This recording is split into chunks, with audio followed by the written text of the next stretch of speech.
No primeiro dia de julho deste ano 2026, a Igreja excomungou a Fraternidade Sacerdotal São Pio X, que, para quem não sabe, é um grupo de bispos, padres e fiéis ultratradicionalistas, que sagrou nesta data bispos sem a permissão do Papa Leão XIV. Esse grupo nasceu na Igreja Católica, após as reformas do Concílio Vaticano II como reação à modernização que esse concílio trazia.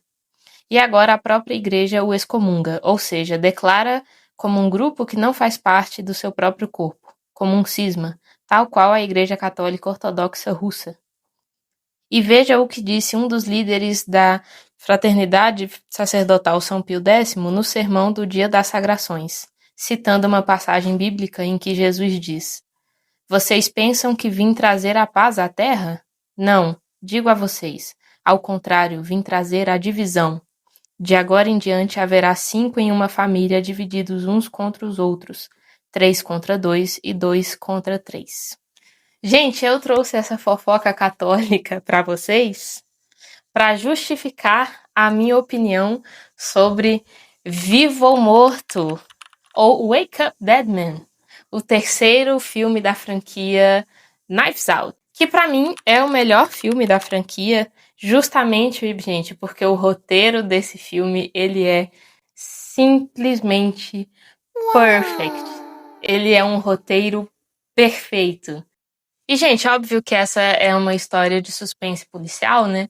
Então a gente realmente espera que não hajam furos no roteiro, né? Em que todos os pontos estejam ali perfeitamente interligados. E é isso que acontece nesse filme, né? Ele é um filme realmente que o mistério ele se constrói ali de uma maneira muito bem costurada, muito bem mesmo. Mas não é só por isso que o roteiro desse filme é perfeito. Então, gente, já começamos o filme com a narração do padre Judith, que é um dos nossos protagonistas aí da história. E ele acabou dando um soco num diácono. E aí ele recebe ali meio que uma intimação ali dos outros bispos ali, porque ele, né, ele não devia ter feito isso, obviamente. Só que ele pede mais uma chance, né, ele diz que perdeu a paciência ali, mas não é nisso que ele acredita. E aí os bispos decidem enviá-lo para uma igreja, num local afastado, para ele ser padre auxiliar. Esse vai ser meio que o recomeço dele aí depois desse ato violento que ele cometeu, né? E aí ele é mandado para a igreja de Nossa Senhora da Fortaleza Perpétua. E eu já acho esse nome incrível, né? Ele vai fazer todo sentido aí durante a história. E chegando lá, ele encontra o padre Jefferson Weeks. E eu acho muito legal esse reencontro deles, porque assim que ele chega na igreja do Monsenhor Weeks, ele vê que é uma igreja sem Cristo, né? É uma igreja que está sem o crucifixo atrás do altar.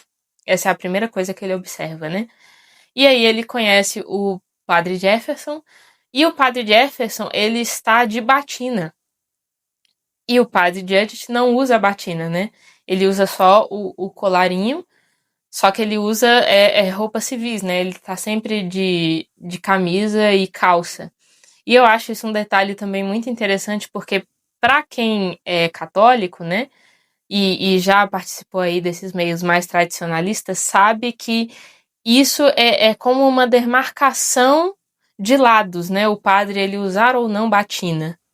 Porque os padres eles não são mais obrigados a usar batina, né? Então um padre que está mais ao lado da tradição, ele faz questão de usar batina, né? E um padre que está mais modernista, ele não usa, né? Ele meio que dispensa esse hábito de usar batina. Então é muito legal que já fica demarcado ali que tem dois lados em conflito. Um padre mais modernista e um padre mais tradicionalista. É óbvio que isso não é uma regra, gente, mas quem é da igreja, quem é católico, sabe que isso é uma espécie de demarcação. É uma espécie de demonstração de qual lado da igreja você está. E aí, nesse momento, ele também conhece o padre Judith, né? Ele conhece outra personagem muito importante da história, que é a Marta, que é aquela famosa véia de igreja, né, gente? Eu acho que todo mundo conhece essa personagem, principalmente quem é da igreja, mas eu acho muito interessante que o nome dela, gente, é Marta. E, assim, o filme não traz isso, mas eu tirei uma interpretação daquela passagem em que Jesus ele está com duas irmãs, Marta e Maria, e nessa passagem, Maria, ela se senta para conversar com Jesus e a Marta continua fazendo os afazeres da casa, né? E aí chega um momento que ela pede para Jesus brigar com a Marta e mandar a Marta ajudar ela a fazer as coisas da casa. E aí Jesus diz: Marta, eu não vou brigar com a Maria porque a Maria ficou com a melhor parte. E você que tá aí preocupada em fazer os trabalhos de casa ao invés de sentar comigo e conversar comigo e me ouvir, né? E aí eu acho muito interessante o nome dessa personagem ser Marta, porque ela é a faz tudo daquela igreja, né?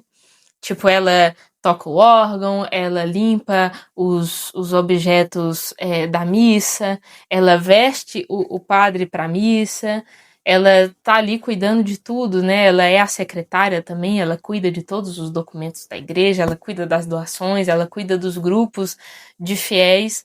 Então ela é uma mulher da igreja, só que fica subentendido ali pelo nome dela que ela não está escutando Jesus, ela está ali trabalhando, né? E isso mais pra frente vai fazer muito sentido. Bom, aí o padre Judith, né, ele vai ali ele tentar se fazer confortável no seu novo lar, né? E aí ele vai descobrindo mais sobre a história daquela igreja, ele descobre que aquela igreja era do avô do padre Wicks, que na época ele tinha ficado viúvo e optou por se tornar padre, né? Ele já tinha uma filha e a filha dele teve o Wicks, que depois virou padre e herdou a igreja, né? E no terreno ali da igreja tem uma cripta aonde está o corpo do falecido avô do padre Wicks. E é uma cripta que tem uma porta de Lázaro, que eu acho bem interessante também, né? Que a porta de Lázaro é para dar o nome para a porta que só abre por dentro, né? Mas de novo a gente tem um nome bíblico ali sendo trazido à tona e é o nome justamente, né, da pessoa que foi ressuscitada por Jesus nas escrituras, né? E isso também é um detalhe bem importante mais lá para frente do filme. Daí o padre Judith, né, ele decide que ele quer fazer uma cruz para colocar ali no lugar da cruz da igreja, que tá sem cruz.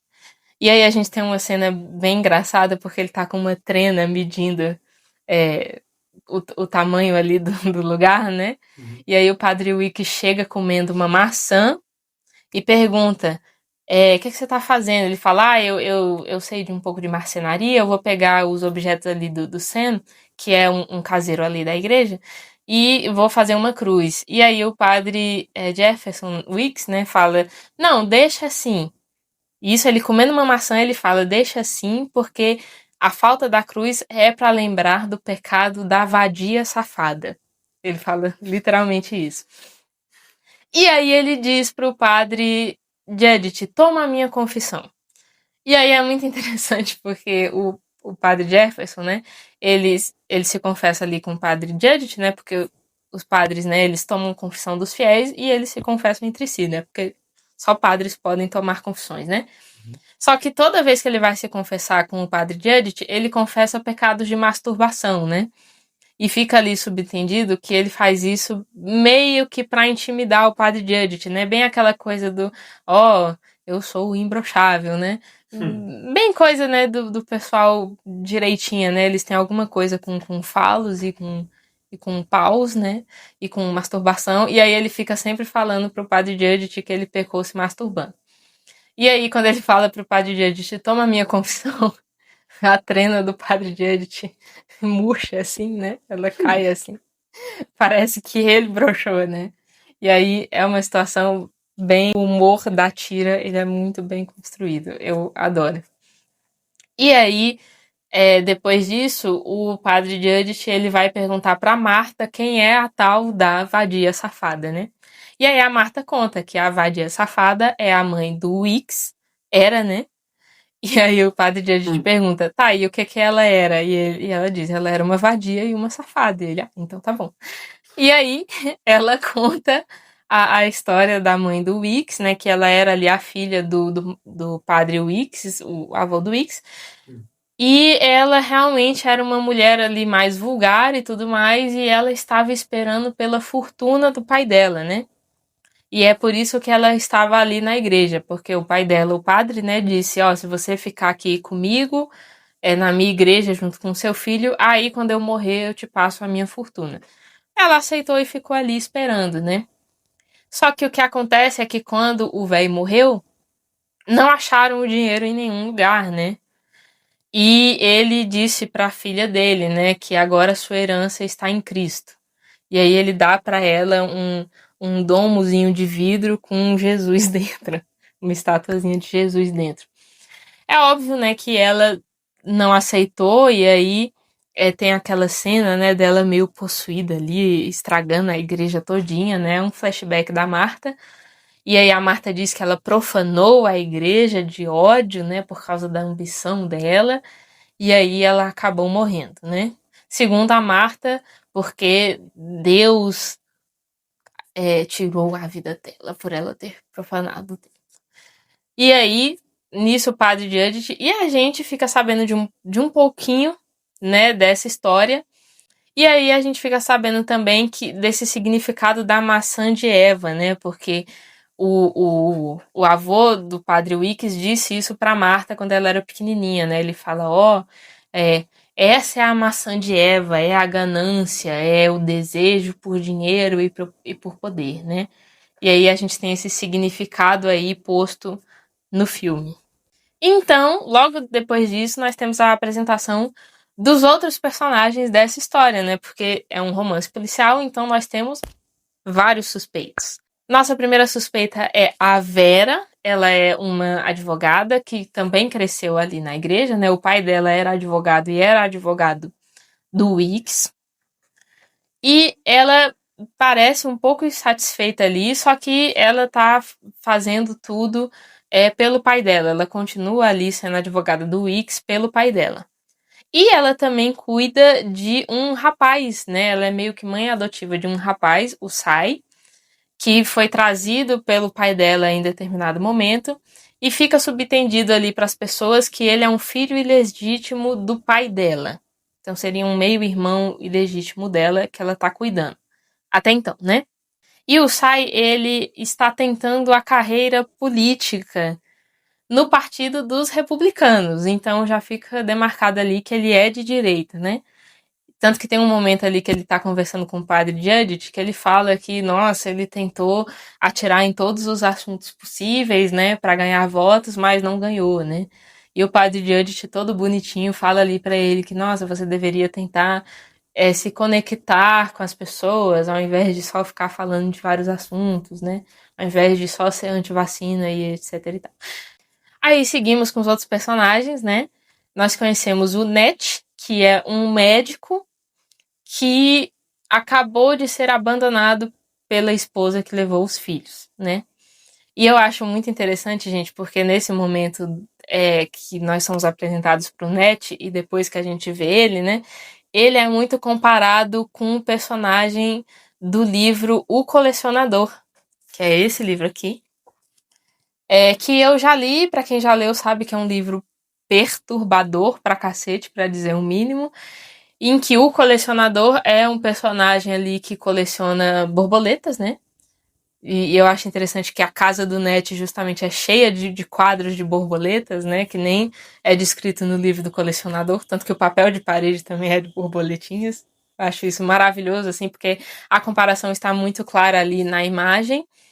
E o personagem do livro, né, ele é um homem maluco que tem um porão e ele rapta uma mulher e deixa ela dentro do porão dele, né? E ele faz isso justamente porque ele é um homem que tem uma relação extremamente difícil com a sua própria sexualidade e desejo por mulheres, né? Então ele meio que odeia mulheres porque não sabe como gostar de mulheres, né? No livro é essa a comparação com o fato dele matar borboletas e pôr em quadros, né? Meio que é isso que ele faz com a mulher que ele rapta ali. E aí o Ned, ele é comparado com esse personagem. Eu acho interessante que já no começo ali do filme, a gente tem essa dica, né? De que o Ned talvez seja um cara um pouco perturbado da cabeça. Aí nós também conhecemos o escritor, né? Que é um personagem ali que ele escreveu vários romances.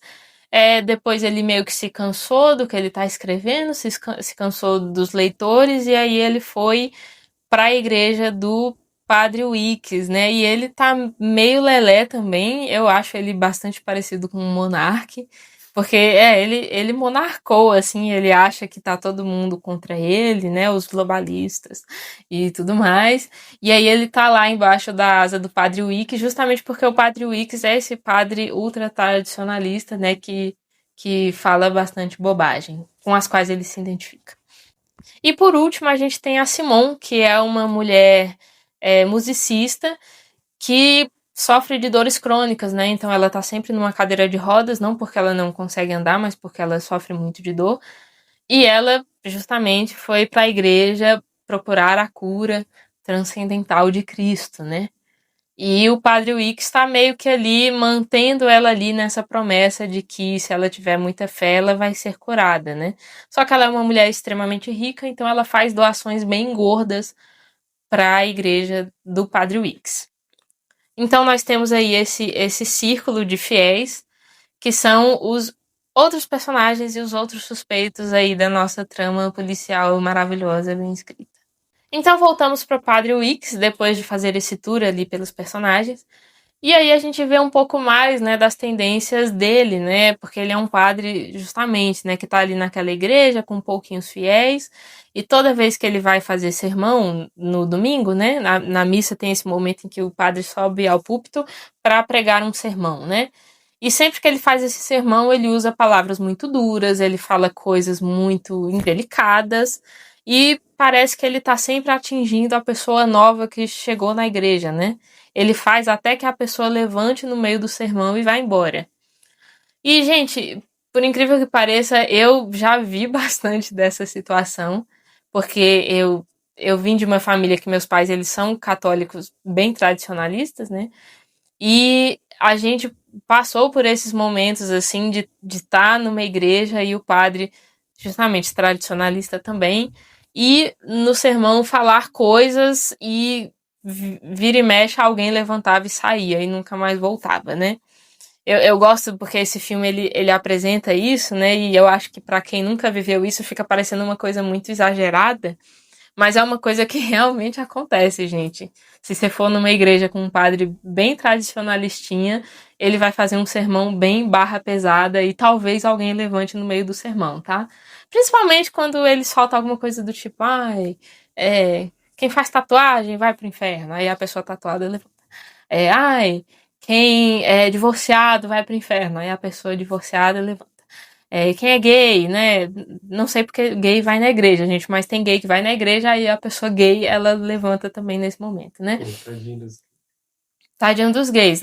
Triste, né? Mas assim, gente, a igreja não é um ambiente que convida pessoas LGBT, tá? Se você fique sabendo, tá bom? Que não é um ambiente que vai te dar boas-vindas. Na maioria dos casos, né? Eu sei que tem casos aí de igrejas que acolhem, né? Mas é bem raro, gente, bem raro mesmo. Daí, gente, o padre Judith, ele vê ali aquela situação e óbvio que ele fica bem incomodado, então ele se dispõe a fazer alguma coisa, né? Que ele pensa, pô, essa igreja não tem fiéis novos e esses fiéis que estão aqui, né? Esse grupinho seleto, eles estão meio que sendo radicalizados por essas ideias absurdas, né? Então eu vou tentar reuni-los num grupo de oração e oferecer um equilíbrio. É isso que ele fala, né? E aí ele faz o grupo de orações do Padre Judith. E é um momento muito bonito porque ele fala sobre destruir muros, né? E ele está na igreja da Nossa Senhora da Fortaleza Perpétua, pedindo para os fiéis descerem seus muros, e ele desce o muro dele, né? Ele se abre ali com os fiéis, ele diz, olha, eu virei padre porque eu cometi um grande pecado, eu era boxeador e eu matei um homem no ringue, E finalmente eu me arrependi, eu me confessei e Jesus me aceita mesmo no meu pecado. E é bem interessante isso, porque ele realmente se põe ali muito vulnerável, mas aqueles fiéis já estão ali muito na onda do Padre Wicks, então, tipo assim, a única reação deles é: tá, mas e o Padre Wicks? Cadê ele? E aí ele diz: ah, não, o Padre Wicks, ele não vem. Aí alguém falou: ah, mas você avisou ele? Ele diz: não. Aí alguém: nossa, então isso é um grupo secreto e tal. A Marta mesmo, ela fica muito incomodada, ela manda uma mensagem pro Padre Wicks. Aí todo mundo se levanta, ela até fala pro Judith, né, a Marta: ai, pena que a sua tentativa de golpe não deu certo, Padre Judith. E aí ele: poxa, eu não tô dando um golpe, eu tô tentando conversar com vocês. Vocês estão com o Padre Wicks porque vocês têm medo dele. E aí ela fala: a gente não tem medo. Se a gente quiser se confessar e rezar, a gente faz isso com o Padre Wicks. E aí ele desafia a Marta. Ele fala: ah, você se confessaria com o Padre Wicks? Ela: sim. E aí ela vai e se confessa com o Padre Wicks. E por enquanto esse momento é apenas um segredo de confissão para a gente que está assistindo o filme. Mas depois essa confissão da Marta vai ser muito importante lá na frente. Importante nesse aí também, na primeira vista do filme, Uhum. que quando tipo, sai uma conversa meio assim, confesse o seu maior segredo com ele. Ah, Né? sim. E ela vai confessar, e aí ele escuta, tem a casinha da confissão, né? Isso, o Fica, confessionário. tipo, que tem uma tela de mosquito entre os dois. Tipo Isso, assim. isso. E aí o que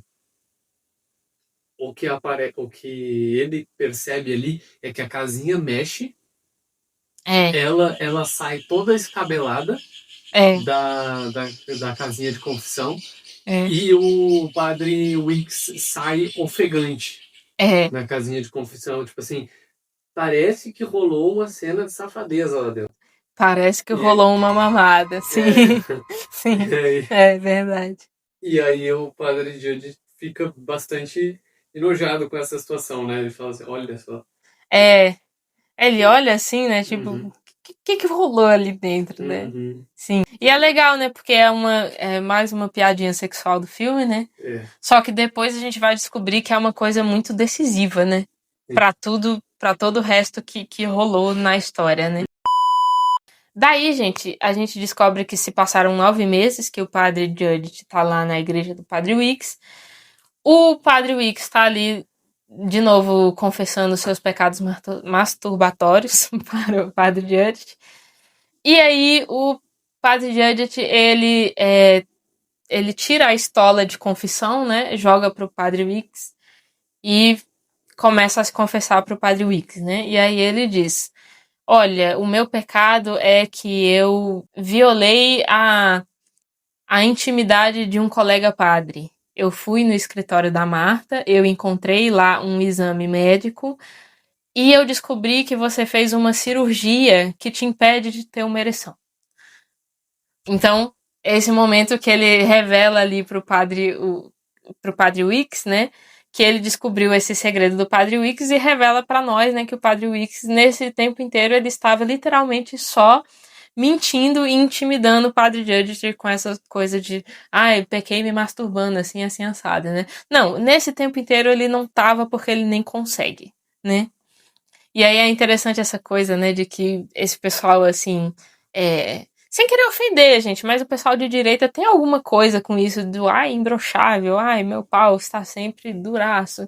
É meio que um jeito de demonstrar força, né? E aí é muito bom que o padre Judith desarma ele, né? Ele fala: cara, para de demonstrar força assim pra cima de mim, porque você nem pode ter uma ereção. E nisso que ele desarma o padre Wicks, ele começa a falar, né? Cara, você dirige essa igreja muito mal. Os seus fiéis estão ficando loucos. O Net, né, que é o médico que foi abandonado pela esposa, né? Ele fala: pô, ele tá cada vez mais ressentido com as mulheres. Isso é perigoso. O Sai, né, agora ele tá pondo os seus sermões na internet, né, para fazer os desabafos políticos dele. a Simone, ela tá cada vez mais doando mais dinheiro para a igreja. E uma hora dessas, ela vai descobrir que ela não tá se curando e ela vai ficar revoltada com a igreja. A culpa vai ser sua. Então, tipo assim, você tá estragando essa igreja. Para de fazer isso. E aí o Padre Wicks, ele dá um soco no Padre Judge e vem com aquele discurso bem tradicionalista, gente. Aquela coisa do o mundo está contra a igreja, é por isso que eu falo, nossa, nós temos que lutar contra o mundo, porque o mundo, tanto que ele até fala, né, são as feministas, os marxistas e tal, e os modernistas, eles estão estragando a igreja, e é por isso que eu estou lutando, e tudo mais, né. Nisso a gente vê que o Sai, ele tá sempre filmando, né? Porque ele posta as coisas no YouTube, né?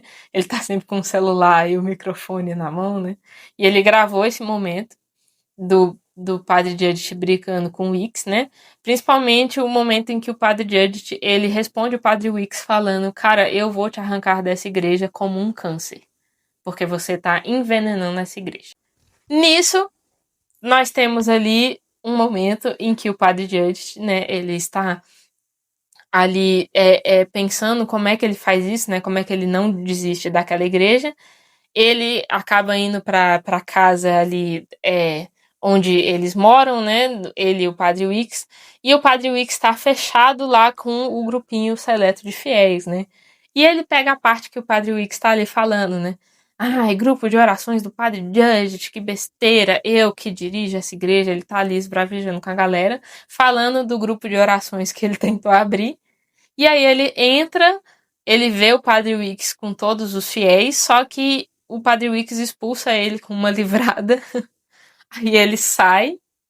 E daí temos o próximo momento, que é uma missa, né? Eles estão ali na semana de Páscoa, estão na missa da Sexta-feira Santa.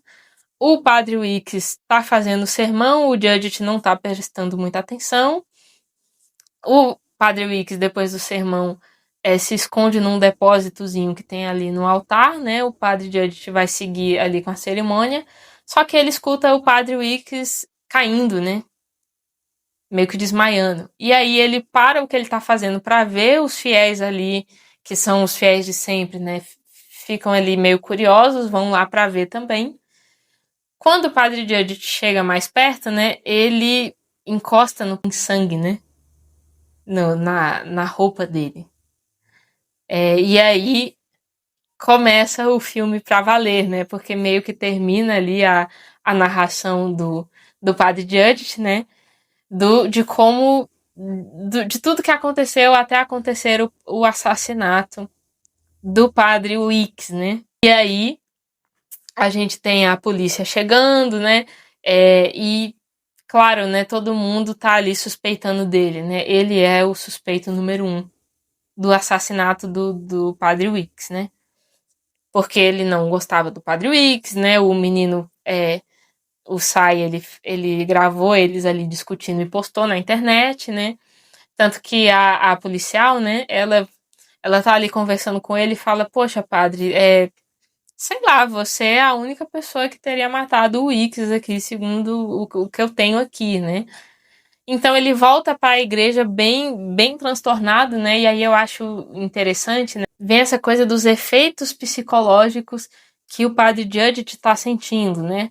E aí nós temos muitos nomes, né? Complexo da culpa de Freud ou culpa pré-existente, efeito da autoverificação e internalização do estigma, que é a teoria da rotulagem, vulnerabilidade à falsa confissão por culpa internalizada, reivindicação do trauma. Isso tudo são nomes para o que o Padre Judge está sentindo, né? Porque ele é um cara que já matou um homem, ele odiava o Wicks morreu, ele tá se sentindo feliz pelo Wicks ter morrido, então ele tá sentindo que apesar dele não ser culpado, ele é culpado, né? Ele entra ali num vórtex de culpa, né? Ele tá em conflito com ele mesmo, né? Porque ele sente que no coração dele ele cometeu aquele assassinato.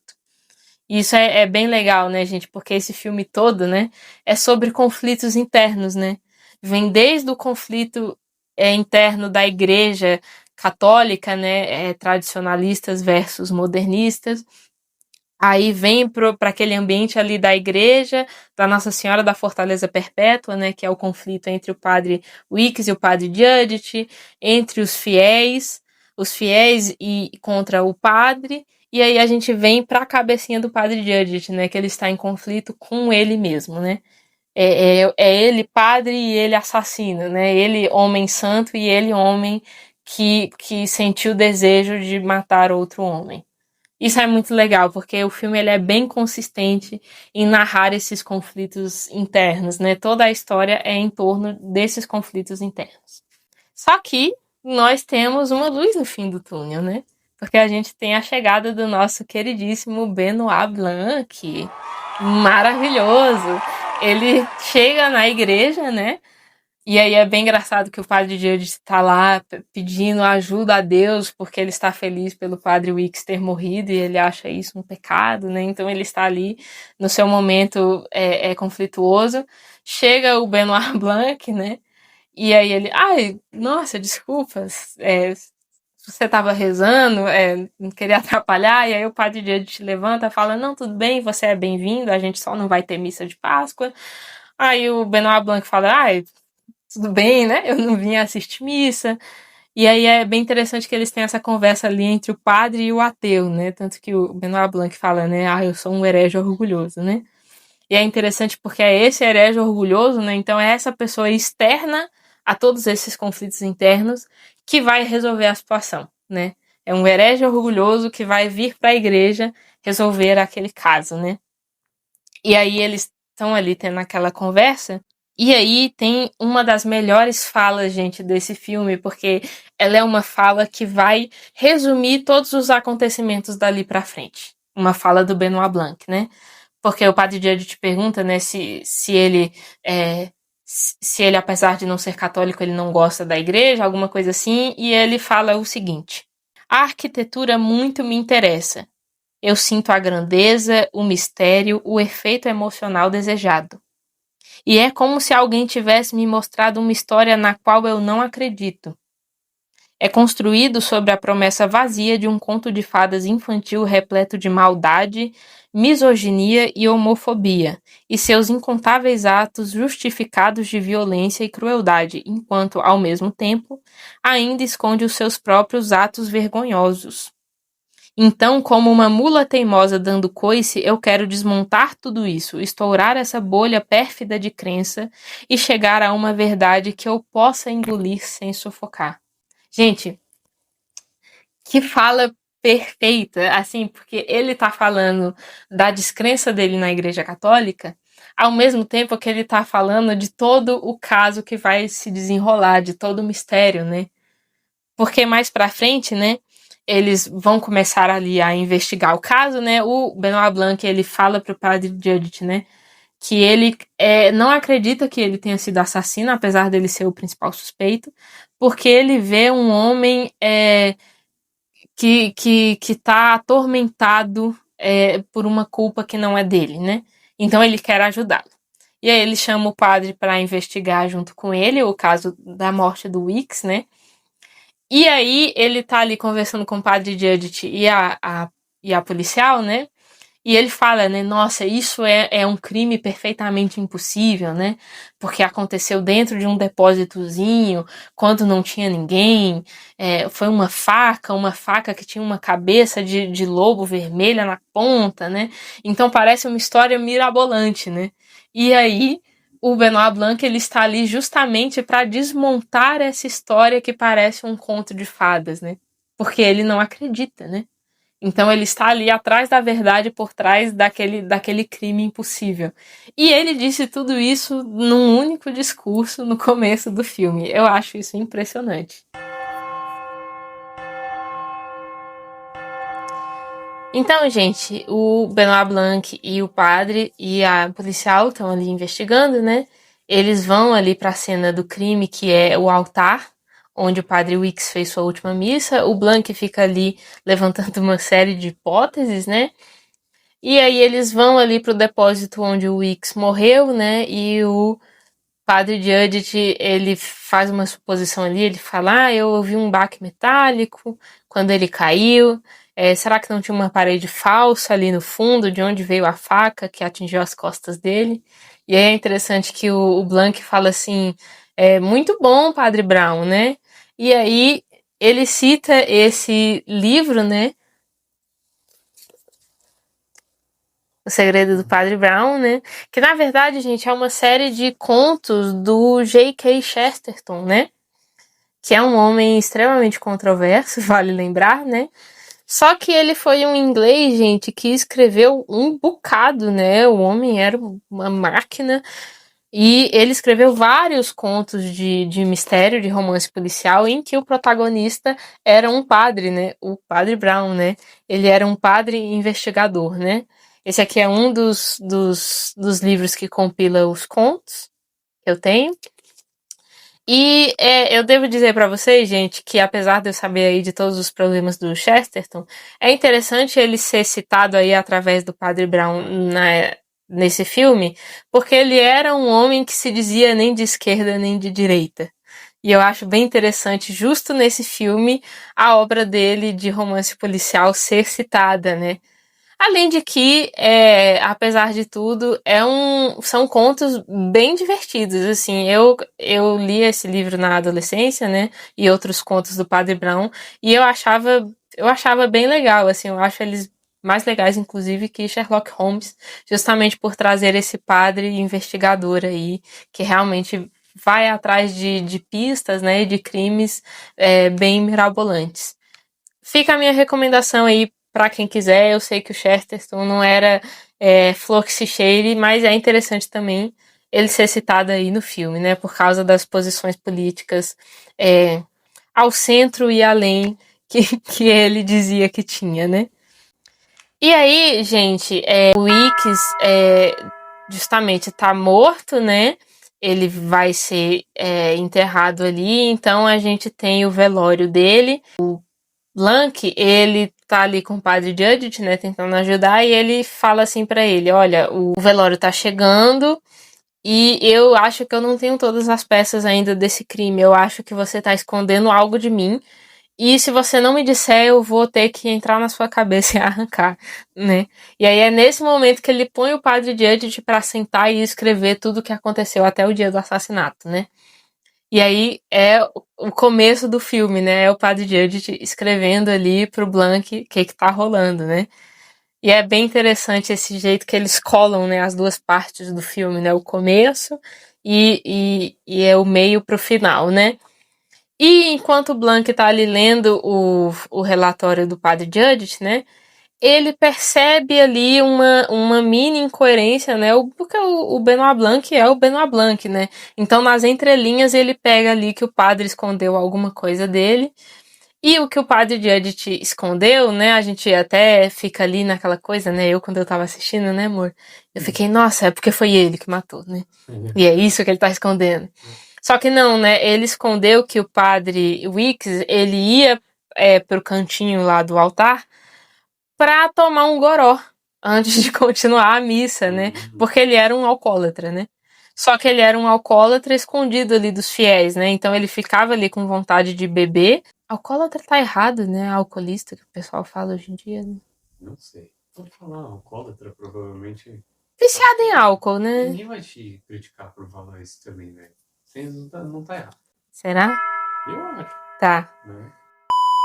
Enfim, ele era viciado em álcool, né? Ele precisava beber. E aí, depois que ele fazia o sermão, ele ia pro depósito pra tomar um gole e depois continuar a missa, né? E só quem sabia disso era o padre Judith. Só que ele mantinha isso em segredo dos fiéis para os fiéis não ficarem desiludidos, né? Ele fazia isso principalmente por causa do Sam, que é o zelador ali da igreja, né? Que era um homem que tinha vencido o vício através do padre Weekes, né? Ele dizia que o padre Weekes tinha ajudado ele a superar o vício, né? Então ele achava muito importante esconder, principalmente do Sam, que o Weekes ainda bebia. Então acabou que quando ele foi morto, ele ouviu o baque metálico, que na verdade foi da latinha, né, de bebida que ele estava bebendo e caiu no chão. Ele escondeu a latinha atrás da porta na hora que os fiéis começaram a entrar ali no depósito para ver o corpo do Weekes. E quando o corpo foi levado e os fiéis saíram da igreja, ele voltou lá para pegar a latinha e esconder. E ninguém, nem a polícia, nem os investigadores acharem a latinha e vazar que o padre era viciado em bebida, né? Então veja só que o padre Judith, até nisso, ele estava querendo fazer a função de padre dele, ele estava querendo proteger os fiéis, né? Ele até disse pro Blank, né? Eu estava protegendo minhas ovelhas, né? Aí o Blank até fala, cala a boca, não fala merda, né? Você dificultou a nossa investigação todinha por causa dessa bosta. E aí ele vai e fala, me dá o frasco, cadê o frasco? E aí ele descobre que o frasco não tá mais no quarto dele, né? Aí é a hora que ele fala, caramba, Blank, agora que eu tô entendendo a gravidade da coisa, né? Alguém invadiu meu quarto pra roubar o frasco, que não achou lá no depósito, né? E aí o Blank fala, mano, você vacilou, mas fazer o quê? Vamos continuar aí com a investigação. O Judith não dormia há muitos dias, né? Então ele vai tirar um cochilo, enquanto isso o Blank, ele escuta a última homilia do Padre Wicks, que foi obviamente gravada ali pelo Sai, né, e upada na internet, né. E aí também, gente, é bem interessante que na homilia o Wicks fala, né, que ele está destruído, que ele foi traído, mas que ele vai se levantar contra todos que estão contra ele, né. Então ele fez esse sermão aí épico, né, falando que ele vai voltar. Em seguida, nós temos o velório, né? E aí o Blank e o Judith tentam interrogar ali os fiéis sobre o que eles estavam conversando com o Wicks naquele dia que o padre Judith invadiu a reunião e foi expulso a livradas, né? E aí ninguém quer responder, né? O pessoal fica assim, não interessa e tal. Só que aí entra o Sai e fala, eu gravei a reunião, eu mostro pra vocês, né? Todo mundo fica ali meio desesperado, né? Interessante que o Net, ele corre pra falar assim, olha, não foi nada demais, só que algumas coisas foram faladas que podem afetar a reputação de certas pessoas. Mesmo assim, eles entram na sala, fecham a porta e escutam o que era a reunião. E aí, né, temos revelações bombásticas, né? Que a gente descobre que o Sai, gente, na verdade, ele é filho do Wicks, né? Ele é filho do padre, na verdade, né? E toda a coisa que o advogado, pai da Vera, fez foi para encobrir que o Wicks tinha um filho. Ele era o único que sabia. Então ele resgatou o menino para ele ficar morando ali perto da igreja sem ninguém saber que ele era filho do Wicks, né? A Vera, como ela é advogada, ela descobre isso. Ela diz que um colega advogado que registrou, né, a declaração de paternidade dele, né, ligou para ela e ela ficou sabendo, né, então ela joga isso na cara do Wicks, né, ela fala, olha como você é um hipócrita, você fica falando mal de todo mundo, fica falando mal da sua mãe, a gente cresceu nessa igreja ouvindo que ela era uma vadia e uma safada, mas olha você não é muito diferente, você teve um filho e eu cuidei, né, você não teve nem a vergonha de cuidar desse moleque, né. Nisso o pessoal fica ali um pouco gag, mas é óbvio, né? São os fiéis tradicionalistas, né? Então o escritor, o Net, né? A Marta fica meio caladinha ali, mas eles ficam, não, a gente tá do seu lado, o Wicks, independente do que você fez. A Simon até fala, né? Se você me curar, eu não me importo que você seja um santo. Só que o Wicks, ele é um grande babacão, né? Então ele fala assim, olha, gente, o Sai é meu filho, eu tô me preparando para fazer minha última missa, eu vou sair daqui e eu vou expor todos vocês no meu último sermão do domingo. E aí ele diz, né, eu vou contar para todo mundo que o Net é um bêbado e ele vai atender as pessoas e fazer cirurgias bêbado. Eu vou expor para todo mundo que você, escritor, é um escritor fracassado. Eu vou falar para todos os meus amigos editores que não é para publicar mais nada seu. Ele fala, Simão, você não vai ser curada porque não dá para comprar a cura de Deus, você é só burra, você ficou me dando dinheiro a troco de nada. E, Vera, você é uma vergonha. E é isso. E aí ele fala isso e vai embora. E fica por essas, né? Essa foi a última reunião. Aí o Judge te pergunta pro Sai, né? Ué, como assim? O que é que foi isso, né? E ele diz, né, que ele ficou sabendo através da Vera, foi conversar com o Wicks. O Wicks acolheu ele, contou que ele estava meio cansado de ficar ali naquela igreja. e que ele diz que tinha descoberto onde estava a fortuna do avô dele, do avô padre, né? E eu acho muito interessante que lá na primeira confissão que ele fez com o Judge, né? O primeiro pecado que ele confessa é: eu cobicei o poder dos grandes homens, né? Então, na verdade, ele era esse padre que queria poder, que queria bens materiais, né? Ele é um hipócrita, né, gente? Porque ele estava ali, né, falando sobre o quanto a igreja tem que lutar contra o modernismo, não sei o quê, mas ele estava afundando nos seus próprios pecados, né, em segredo. E ele diz isso pro Sai, e o Sai fala para ele: não, faz o seguinte, pega essa fortuna e vamos investir na sua carreira política. Dá 4 anos que eu te transformo em presidente. Então, os dois estavam ali de acordo em pegar essa fortuna e investir numa carreira política do Wix e do Sai, né? Tem até uma hora que ele fala assim: nossa, imagina o que nós dois íamos fazer. Aí o Judge, eu fico imaginando mesmo o que vocês fariam, né? Tipo, que estrago, né? Mas nisso o Sai, né, não achou o dinheiro do Wix, porque o Wix foi morto por alguém. Ele está louco atrás desse dinheiro, né? E ele fica ali falando, né? O Wix vivia falando da maçã de Eva e tal, que era o pecado ali, né? Da mãe dele. E eu não sei como isso pode estar relacionado à fortuna dele, porque ele não me disse onde está e eu não sei onde procurar. E aí, nisso, o Judith e o Blank, né, eles sabem da história, né, que a Marta contou e do presente que a mãe do Wix recebeu do pai dela, né, que era o Jesus na redominha de vidro, né. E é nesse objeto que eles vão procurar alguma pista, né. Acaba que eles não acham nada, mas o Judith, ele acha um papel no escritório sobre o pedido da abertura da cripta, né? Que é uma porta de Lázaro, né? Então ela tem que ser aberta com um equipamento especial, né? E alguém tinha pedido esse equipamento muito antes do Wix morrer. E aí eles ficam tipo assim, o que rolou, né? E aí o padre Judith, ele liga pro serviço lá de abertura da cripta, né? Querendo saber quem foi que fez o pedido, né, pra abertura. Só que a mulher que atende ele meio que não pegou o pedido, ela diz que quem pegou foi fulano, ela vai conversar com fulano e depois ligar.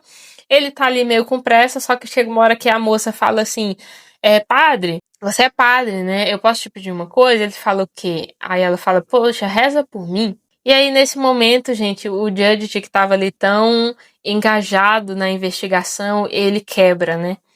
Ele meio que relembra do porquê que ele está ali, né? Então ele para tudo que ele está fazendo para atender a senhora que está ali falando com ele, né? Ela fala, poxa, minha mãe tá doente e tal. E aí ele para, escuta ela, reza. E aí no final a gente tem até ele falando no telefone com ela, né? Olha, fulana, você tem meu número, eu tô aqui por você, a qualquer hora, a qualquer momento.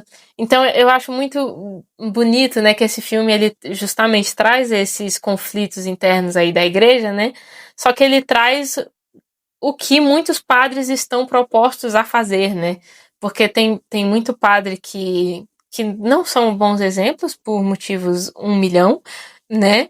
Mas tem padres sim que procuraram a vocação para ajudar pessoas, né?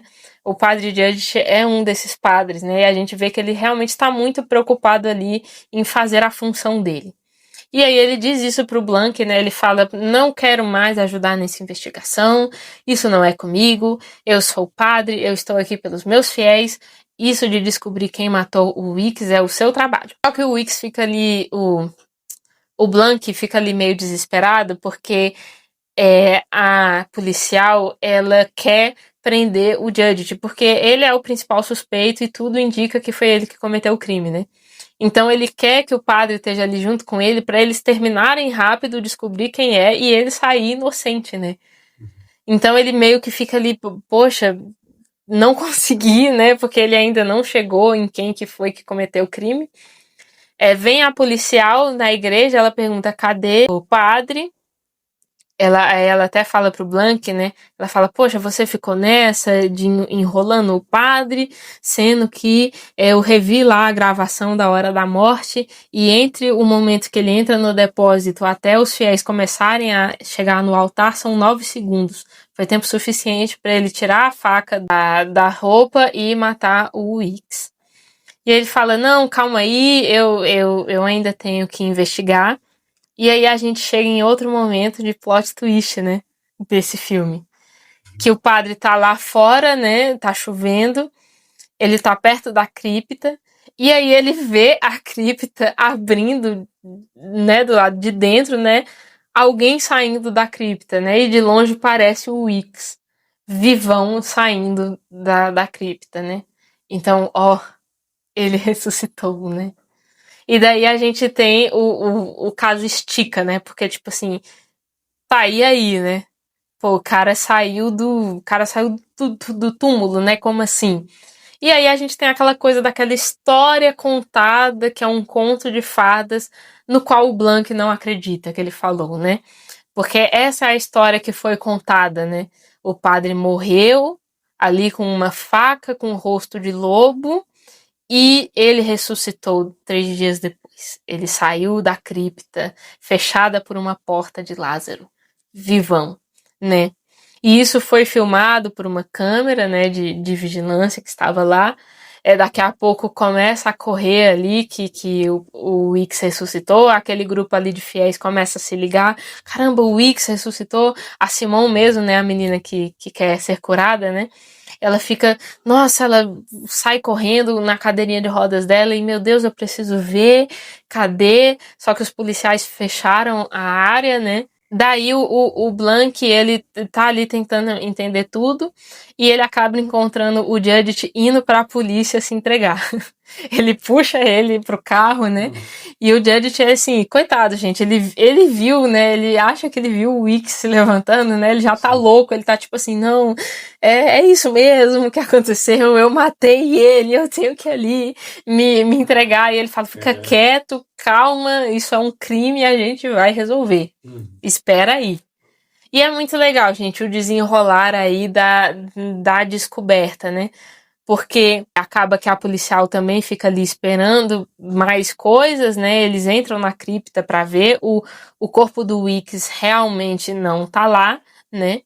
Só que aí a gente é levado até a casa do Net, né? Porque o pessoal ali, os fiéis, estavam procurando ele para avisar que o Wicks tinha ressuscitado, só que encontram ele morto dentro da casa dele. Então temos um segundo assassinato, né? Daí a coisa vai se desenrolando, né? Chega uma hora que o Blank e o Judge vão pra casa do Net, né? E aí, justamente, tem ali o porão, né? Do colecionador, né? É um porão horroroso, aí tem um balde lá de ácido, né? Tem um corpo dentro do ácido, né? Dissolvido. E tem o corpo do Wicks encostado na banheira de ácido, né? É isso que eles descobrem, né? Então, assim, gente, até aí a gente tá meio assim, o que rolou aqui, né? Mas é muito interessante porque no final o Judith ele vai pra igreja e a policial vai atrás dele e ele ainda tá querendo se entregar por algo que ele não fez, porque ele tá muito corroído de culpa, né? Por causa dessa confusão toda.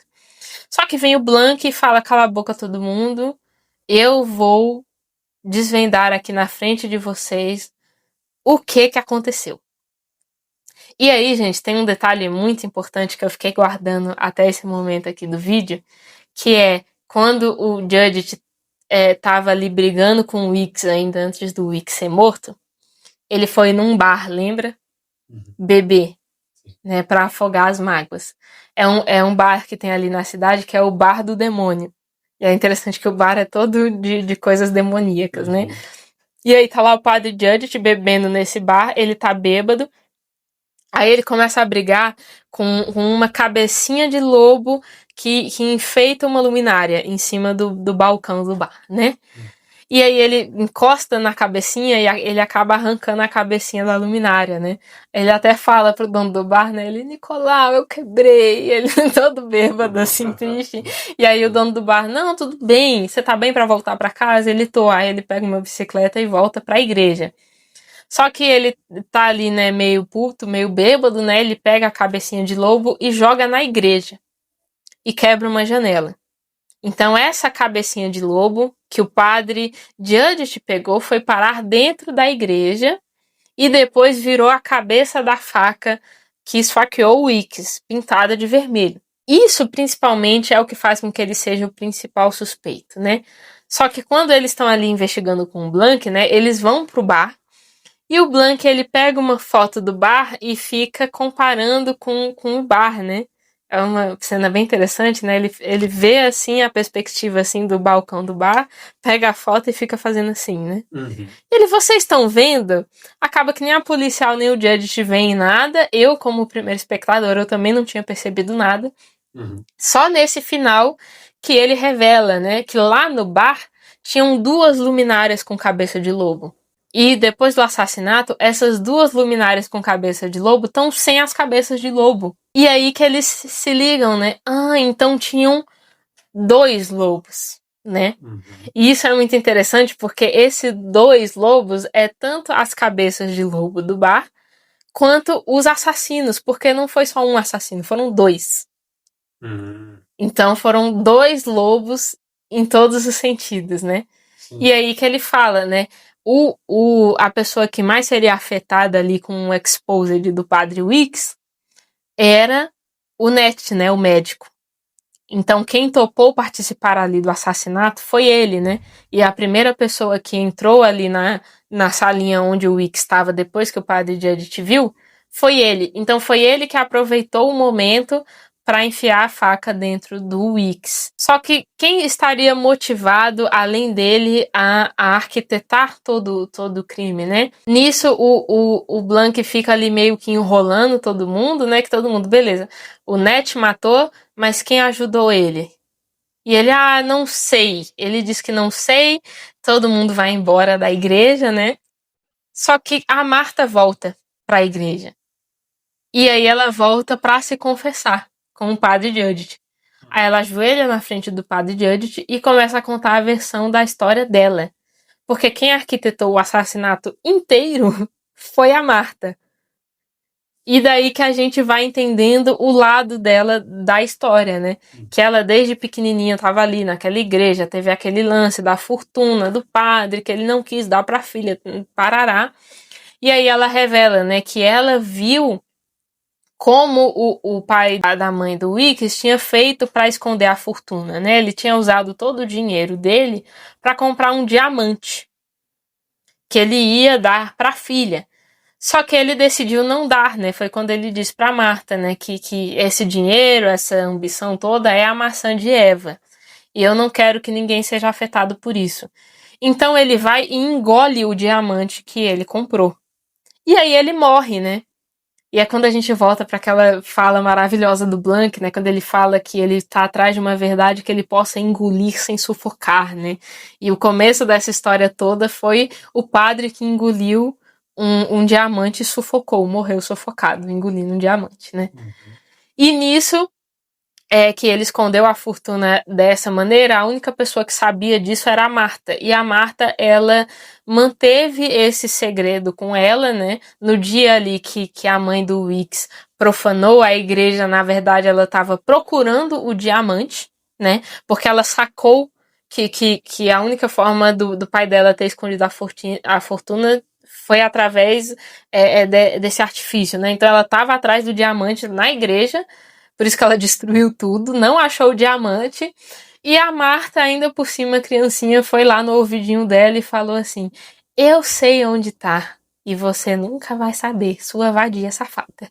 E aí a mãe do Weekes, puta de raiva, morreu. E a Marta ficou guardando esse segredo. Então, naquele dia que ela foi lá se confessar com o Weekes, foi isso que ela foi confessar. Ela foi confessar que a vida inteira ela mentiu para todo mundo sobre aquela história, porque a verdade era a questão lá do diamante. Foi nesse dia que o Wicks ficou sabendo, caralho, minha fortuna ainda existe. E ela está aqui, né? Tá lá na cripta, porque meu avô morreu com um diamante dentro do estômago, né? Então aquele lance lá do pedido para abrir a cripta tinha sido feito pelo Wicks. Por quê? Porque ele queria abrir a cripta para pegar o diamante e vazar da igreja junto com o filho dele para fazer carreira política, né? Era esse o plano. Só que a Marta, no dia que ele falou ali com os fiéis, que ele ia expor todo mundo e ir embora, né? Ela ficou ali caladinha porque ela estava tentando entender aquela situação toda. Justamente, ela era muito fiel àquela igreja, né? Ela fazia tudo por ali. Então, ela ficou em choque, né? Com aquela atitude do Wicks. E ela lembrou, né? Nossa, será que isso foi porque eu confessei o lance do diamante? Ele realmente quer pegar o diamante e ir embora? E aí ela vai lá na secretaria e ela descobre o pedido para abrir a cripta, né? Então ela tem essa certeza, né? De caramba, o Wicks, ele realmente caiu na tentação de Eva, né? Ele quer pegar o diamante, o dinheiro, né? E viver aí na opulência, que é algo não muito católico. Então ela, como ela diz, né, pro padre Judith, né? Ela disse para si mesma que ela estava fazendo isso por um bem maior, né? Então ela pensou, poxa, eu tenho que manter aqui a fé dessa igreja, então o que é que eu faço? Eu vou matar o Wicks e fazer ele ressuscitar 3 dias depois. Ou seja, o Wicks não comete o pecado e a igreja pode se sustentar aí nessa fé de que o homem santo, né, ressuscitou. Aí ela arquitetou todo o crime. E aí, de novo, a fala do Blanc, que eu acho maravilhosa, que ele começa olhando para a igreja e falando, a arquitetura muito me interessa, né? Então, a arquitetura desse crime muito interessava ao Blanc, né? Entender como a coisa toda foi construída. E foi bem construída, né? A Marta, ela foi um gênio do crime, literalmente, né? Porque ela fez tudo ali ficar... Ela fez com que parecesse, né, que foi tudo um grande milagre, né? Que o crime foi impossível, que Satã matou o padre Wicks e que depois ele ressuscitou na glória de Deus, né? Só que acabou que tudo deu errado para Marta também, né? Porque o zelador, o Sen, né, era marido dela, né? Ou sei lá, né? Eles eram um casal. E acabou que ele que ajudou a Marta, né? Porque ele era muito apaixonado nela, ele fazia tudo por ela. Então ela pediu para ele fazer o caixão, que era um caixão ali que era fácil de desmontar por dentro. E ela pediu para ele ficar dentro do caixão por um tempo e sair ali depois como se fosse o Wicks, né? Então ele fica ali dentro do caixão com roupinha de padre, esperando até o momento para ele sair da cripta e fazer aquele show, né?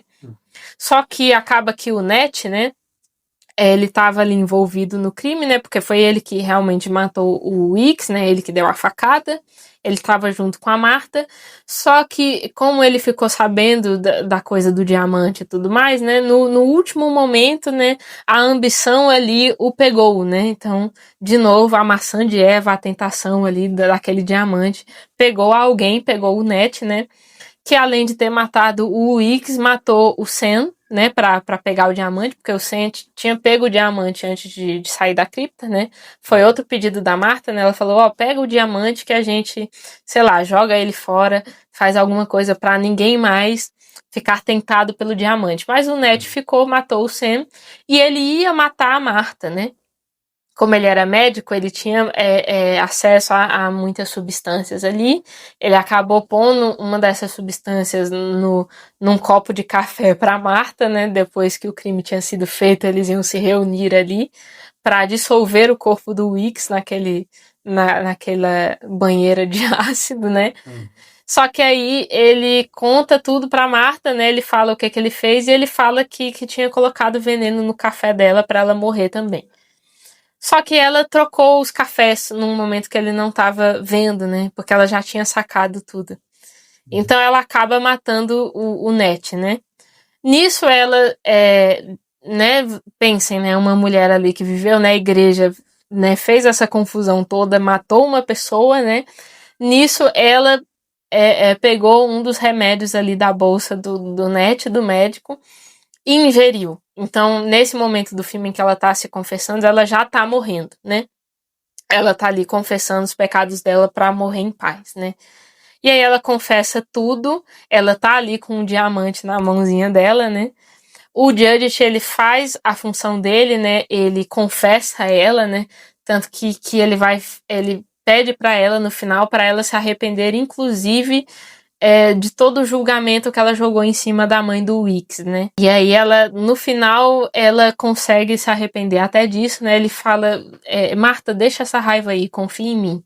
Ela deixa e ela morre.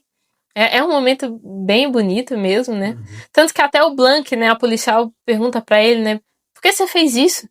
Você não sabia que era a Marta, né? Ele, sim, eu sabia, mas eu aprendi muito com o padre Judith, né? Tem um momento ali que quando o padre Judith tá brigando com ele, falando que ele quer ser padre, não quer ficar na investigação, né? Ele fala, né? Ah, você, Blank, você também é um homem muito orgulhoso, que nem o Wicks. Você acha que isso tudo aqui é sobre você. Então, nesse último momento, até o Blank, ele pensou, as investigações sempre foram sobre mim, sobre eu descobrir e ter uma epifania. Então, eu decidi que não era sobre mim. Então, eu decidi dizer que eu não tinha descoberto e esperar a Marta vir se confessar quando todo mundo tinha ido embora, né? Gente, bonitinho. Vai falar que Bonitinho. não é bonitinho Uhum. demais. E aí a Marta morre, né? Ela solta ali o diamante. O Judith e o Blank ficam olhando pro diamante no chão, né? O Blank faz assim e vai embora, né? Daí, um tempo depois, a gente tem a cena ali do Sai, né? Falando, pô, vocês estavam na investigação, vocês sabem onde tá minha fortuna, cadê? E pá, né? E aí é muito legal, gente, que o padre Judith fala assim pro Sai, fala, olha, Sai, eu espero que você entenda que a sua herança está em Cristo. Gente, eu acho essa frase maravilhosa, porque o Sai sai puto, né? Falando, cara, eu vou te investigar, eu sei que você sabe onde tá minha fortuna e você pegou ela. E, de fato, né, o Judith tá com um diamante e ele finalmente é o padre principal ali daquela igreja, né? E ele finalmente faz um crucifixo pra igreja.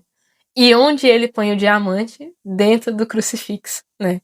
A gente vê no final do filme um raio de sol batendo no peito aberto de Jesus Cristo, né? E tá brilhando lá dentro, né? Uhum. E, tipo, é muito bom ele falar isso pro Sai, né? A sua herança está em Cristo. Literalmente, gente, o diamante do Sai tá dentro de Cristo na cruz agora, da igreja do Padre Judith, né?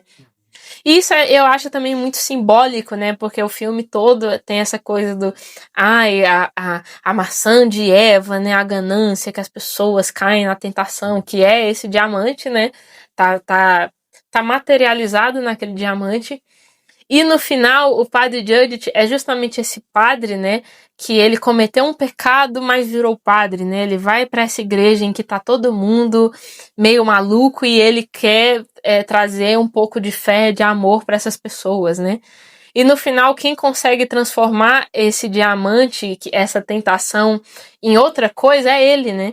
Então é ele que consegue pegar esse diamante e transformar no coração de Cristo, né?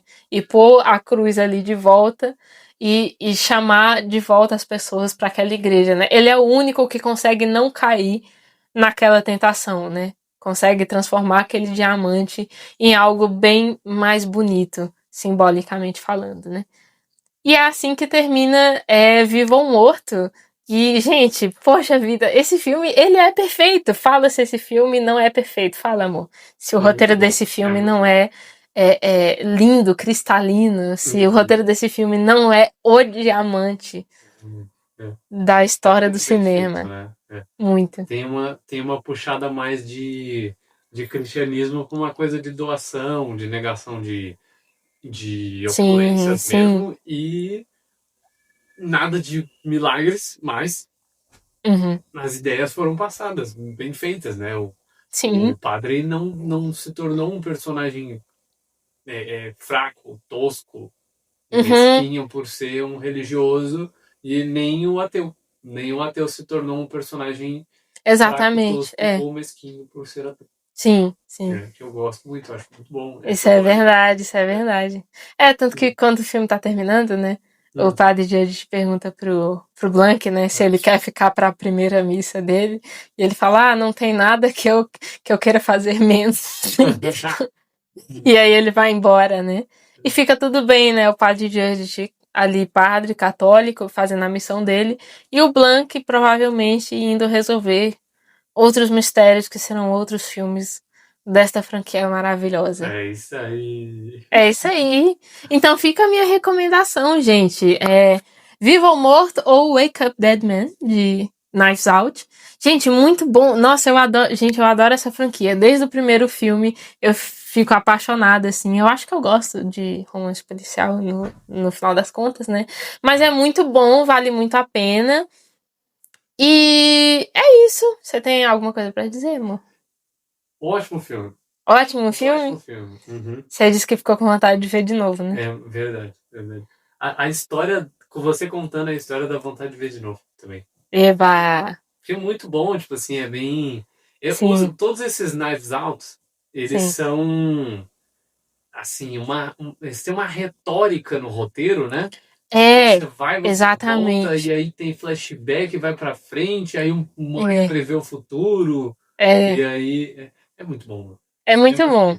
Uhum. Fica a minha recomendação, então curte, compartilha, se inscreve no canal, veja outros vídeos de filmes, tem uma playlist de vídeos de filmes aqui no canal. O último foi de A Dama na Água, inclusive. Tá muito bom. Tem vídeo de Ben-Hur também, tem vídeo de Baby Girl, que tá muito bom também. E teremos mais vídeos aqui no canal, então siga para mais vídeos. E beijo!